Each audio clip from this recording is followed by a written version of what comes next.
Not quite my chicken wrap without the bacon and avocado.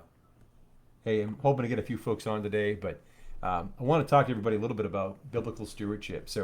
Over the years, I used to be really unhealthy before I came to the Lord, and lost a lot of weight after I gave my life to Jesus, and it was about 100 pounds in totality. But got into exercising and lifting and doing all sorts of things, and over time, honestly, it probably got close to an idol where I was spending a lot of time exercising. In the last 12 months, a little more than that, God kind of forced me to put on the brakes. I've had a few surgeries to repair some things, some hernia repairs, and it's been a journey, but I'm at the point now where I have to get back into it.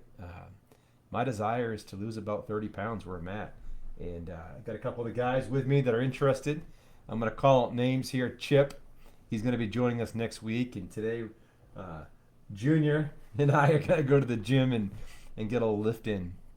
Um, but this is a real biblical concept. So we're called to take care of ourselves. We're called to take care of our minds, our bodies, and our spirit as well, our souls. And we look at I'm gonna read a verse, 1 Corinthians chapter 6, verses 19 through 20. It says, "Don't you know that your body is a temple of the Holy Spirit who is in you, whom you have from God? You are not your own, for you were bought at a price. So glorify God with your body." That's an interesting verse, and that's powerful too, because we hear in our culture a lot of bodily autonomy, and that's really important in most settings, a lot of settings. But at the end of the day, our bodies belong to God. We've forfeit ourselves to the Lord, and that means a couple of things. One is we take the martyr route in the self-sacrificing aspect of the fact our lives are forfeit for Christ.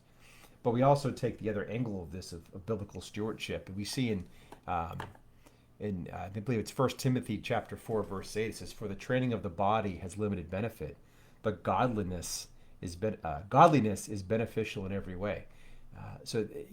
Paul's point there is that spiritual nourishment is important, but he also affirms that training the body is also beneficial. And as Christians, we have to have a balanced life. We have to balance these things out with our spiritual life and our physical well-being, and that could be something as simple as sleep.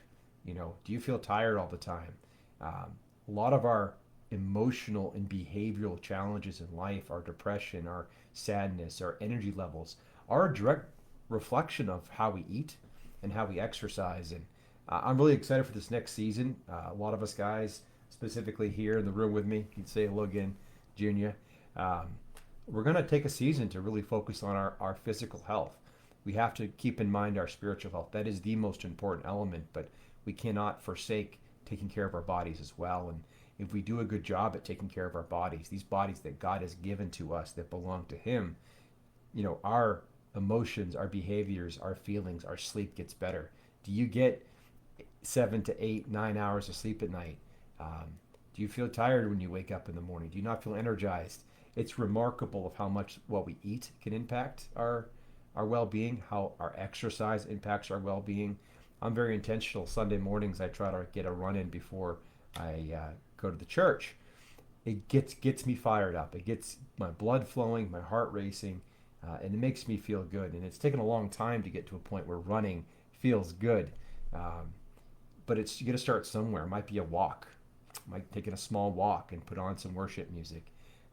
Maybe it's having one meal a day that is healthy, right? That's chicken and vegetables and not fried chicken. Just to clarify, we're talking maybe some broiled chicken breast.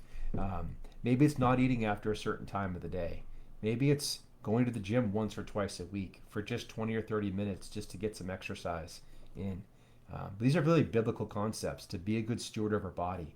And it's remarkable when we start paying attention to our health, how we have more energy, how we're uplifted, and how we can prioritize the ministries we're called to with greater efficacy, with greater ability.